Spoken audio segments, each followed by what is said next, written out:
Héctor, non sabes con quen me atopei onte de festa. Con quen? Estaba en plena discoteca, bailando e desfrutando a noite, e achegouse a mí un rapaz e comezou a falarme en galego. Ostras, mira, que alegría. Non é moi común ver así tantos rapaces A falar verdade galego. é que eu non esperaba para nada. Foi algo que me sorprendeu moito, porque ademais en Vigo non adoitamos a topar a xente que Non, fala así. a verdade é que en Vigo a realidade é que a xente non fala moito galego, pero esa non é a realidade de toda Galiza, é moito máis ampla. Sí, a verdade é que deberíamos...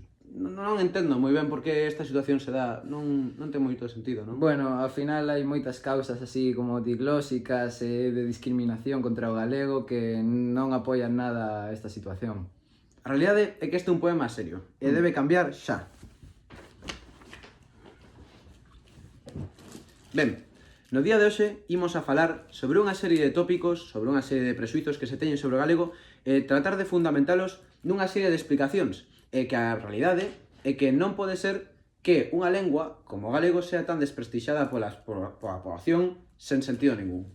Sí, a verdade é que é unha situación terrible que está se dando en Galiza dende fai moitos anos, dende xa unha tendencia casi histórica en Galicia, pero hai moitas tamén iniciativas, sobre todo dende o final da dictadura, para mellorar esta situación e para mellorar a situación do galego e da fala do galego. A verdade é que hai moitos plans de normalización e moitas leis que están axudando a isto, aínda que ás veces non ten as repercusións que deberían ter.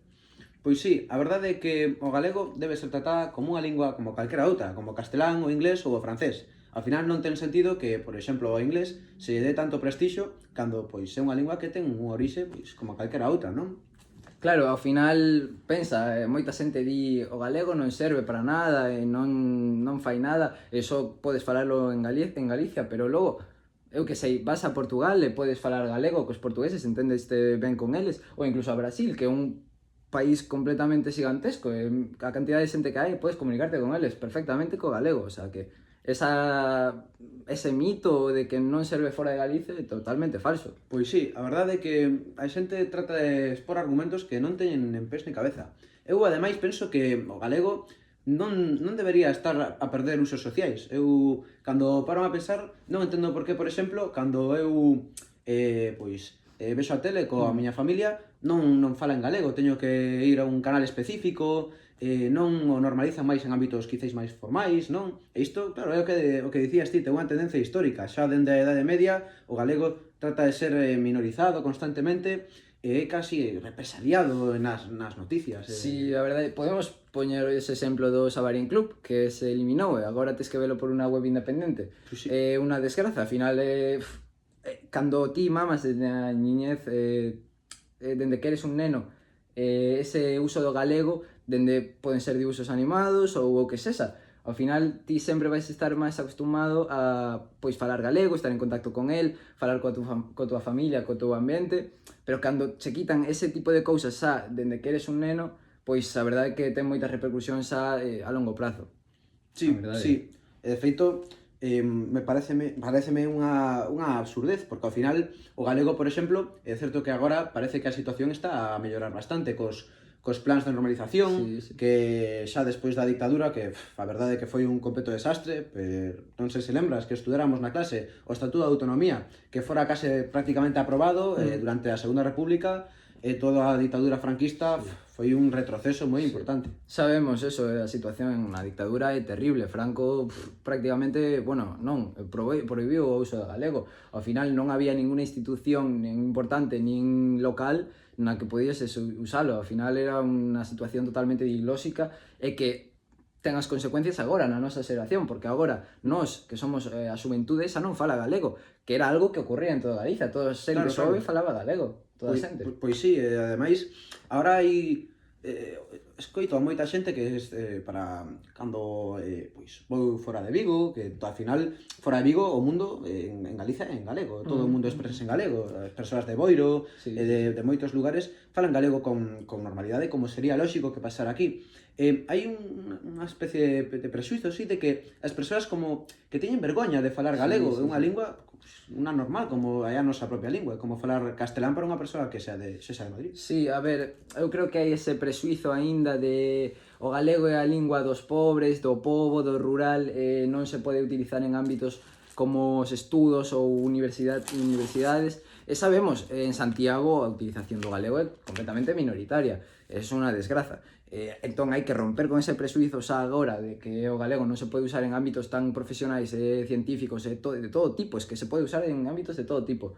A verdade é que un desastre, que esta situación non se está mellorando hoxe en día, sino que sabemos en universidades, a Universidade Principal de Galicia non utiliza tanto o galego como debería, é a nosa lingua, é a forma de diferenciarnos que temos. Pois é moi importante que nomees a educación, porque é certo que xa o problema ven de unha educación que moitas veces non se dá importancia ao galego. Lembro que o plan de normalización, o de 2004, prometía unha educación no que a metade das asignaturas polo menos tiveran que ser ensinadas en galego. E a verdade é que é un problema porque moitas veces existe esa norma, pero non se lle dá unha aplicación práctica, os profesores moitas veces deciden non expresarse en galego, expresarse en castelán, o cal é un retroalimentación constante, claro, as novas xeracións. Eu tamén coñezo o decreto de plurilingüismo que deu un atraso sobre Galiza, porque como que obriga ao uso do castelán en certas materias, e claro, estás en Galiza con unha situación completamente diglósica, por arriba se obligan a falar en galego, en castelán en certas materias, a situación non vai mellorar así. E é o que digo, o galego é o símbolo de diferenciación, é o símbolo da nosa identidade. Como sabemos que somos galegos se non falamos galego? Ao final é o que nos diferencia, é o que nos identifica. Sí, e moita xente, por exemplo, moito profesorado, cando veñen de unhas oposicións de fora de Galicia, realmente non é que non sexan aptos, porque obviamente teñen coñecementos da materia que queren ensinar, pero quizáis non os teñan sobre o galego, que ao final é a nosa lingua. É un profesor galego que quera dar clases en Inglaterra ten que ter un nivel de inglés que este acreditado. E moitas veces eu penso, polo menos, de que non teñen ese coñecemento sobre a norma, o galego normativo. Claro. De feito, é unha cousa que moitas veces hai persoas que incluso creen que o galego non ten unha norma, o cal é sorprendente. Eso é moi interesante o que dis, porque pese a que moita xente diga non, que o galego non se usa correcto, non hai unha forma de falalo, é certo que hai certas diferencias entre bloques, o que vimos en galego neste curso mismamente, pero a verdade é que hai normas que din claramente como se fala o galego. Por exemplo, a TVG utiliza esa normativa, é unha xeralización de todas as normas do galego, ao final. Pois sí, e ademais contrasta moito co panorama que se plantexa de que o galego só existe no ámbito rural, non? Sí. Que podo chegar a comprender mínimamente as persoas que din eso, porque entendo que, claro, durante todas as represións que tivo o galego históricamente, ao final, no ámbito culto, quizáis, moitas veces foi alonxado, que inicialmente o galego estaba en todos os ámbitos, no ámbito privado, público. Entendo que quizáis, cando se prohibiu o uso formal, destinouse só ás clases sociais, en da que o falara case toda a poboación, pero igualmente a realidade do galego é que é unha lingua que en Galicia fala todo o mundo, non ten unha restricción. Esa cousa. O propio feito, perdón que te interrumpa, o propio feito de que exista unha norma amosa que o galego non é para o rural, para o bruto, senón para as persoas que teñen coñecementos e que se debe estudar como calquera outra lingua. Xa che digo, o galego era a lingua que falaba todo o mundo en Galicia, dende o seu xordimento. Como pode ser que permitíramos esta situación de castelanización da lingua, non só a ditadura, isto vai de moi antes de iso. É unha cousa que non cabe na mente dos que queremos protexer a lingua, porque ao final a lingua é o que define todo. A lingua influe en todo, porque ao final ti tamén, cando pensas nunha lingua, pensas en castelán, ou en galego, ou en inglés, ou que sexa. E cando ti estás pensando en castelán, ao final estás deixando a lingua galega de lado. E eso, somos galegos, temos que usar o galego, sabes? É moi interesante o debate que plantexas, porque hai moitos estudos da lingua que determinan que a forma de pensar que temos está condicionada precisamente por a linguaxe. É dicir, non somos capaces, xa non só de describir unha realidade, un americano, por exemplo, que unha persoa de Italia. Non non van pensar do mesmo xeito polo seu idioma. Pero sí que é interesante que, claro, o propio pensamento galego ven supeditado a unha lingua que é o galego, e se perde esta parte da cultura que é a nosa linguaxe, realmente o noso patrimonio está sendo reducido notablemente, porque ao final Galicia é moitas cousas, entre elas a súa lingua. Entón, cando unha persoa pensa en galego, está realmente sendo parte do patrimonio cultural. Es que eso é as relacións sociais, a cultura, a forma de vivir, todo, depende da lingua. Porque cando ti pensas nesa lingua, estás abrindo un mundo entendido en esa lingua. Ao final é unha situación que é global, que influye en todos os ámbitos da vida. Cando, xa digo, na dictadura, incluso anteriormente, a castellanización de isto, pois ao final elimina esa parte de patrimonial global que temos do galego, esa visión global que temos do galego e a nosa forma de entender o mundo. É unha pena, eu cando vou por Vigo só escoito falar galego a persoas moi embellecidas ou prácticamente ningún xoven, a ninguna persoa nova.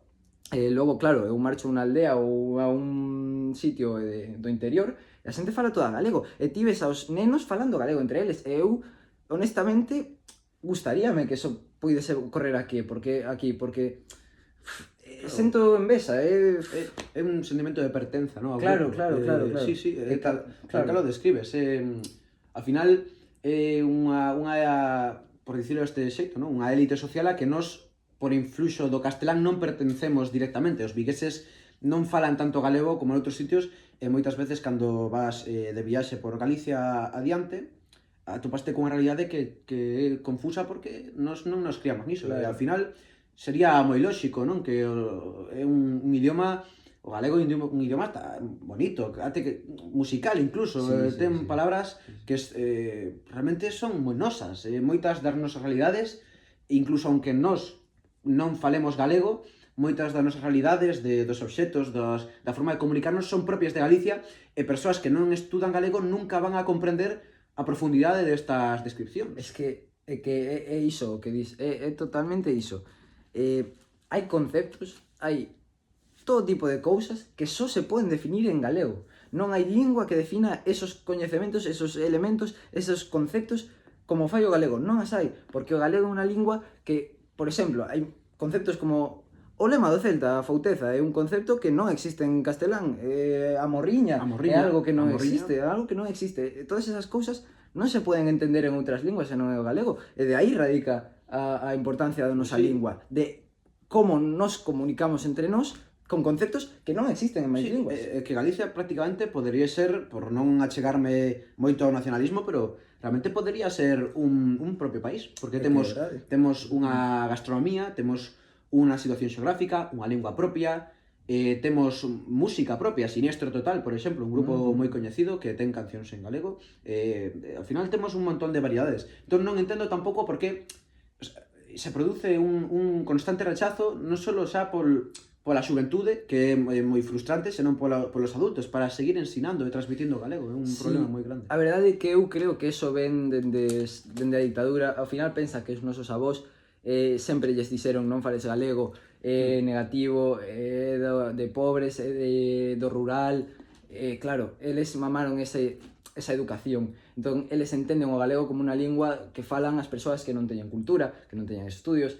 Ao final, esas persoas, esos avós nosos, transmiten eso aos nosos pais. Claro. É moi importante que nós cortemos ese ciclo, esa cadea de transmisión desa percepción do galego negativa, para poder sentar as bases do galego ben en Galiza e a recuperación do galego, e deixar esta tendencia de castelinizar o galego e a Galicia, porque non entendo. É o que diste, é perfectamente tal cual.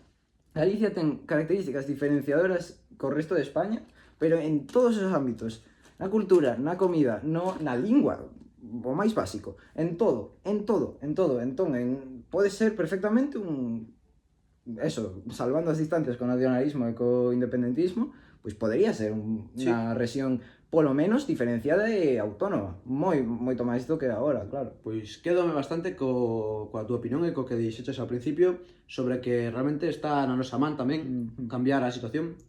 Quen sabe, Igual o próximo día que saia de festa, pois falo eu galego e non unha persoa para min. Aí está, é moi importante. Haberá que reflexionar acerca delo. Bueno. Bueno, Despedimos a proba oral, espero que vos gustase. sí. Ata logo, ata a próxima. Ten un contenido filosófico importante, xa non só lingüístico, É unha reflexión así complexa do uso do galego e da sí, situación. pero que realmente levamos un tempo xa reflexionando acerca de non só dos contidos, senón de o motivo, a raíz de por que suceden estes problemas. Isto é unha conversa que ha surdido de forma natural. Moi ben. Pois Hasta logo. cortamos.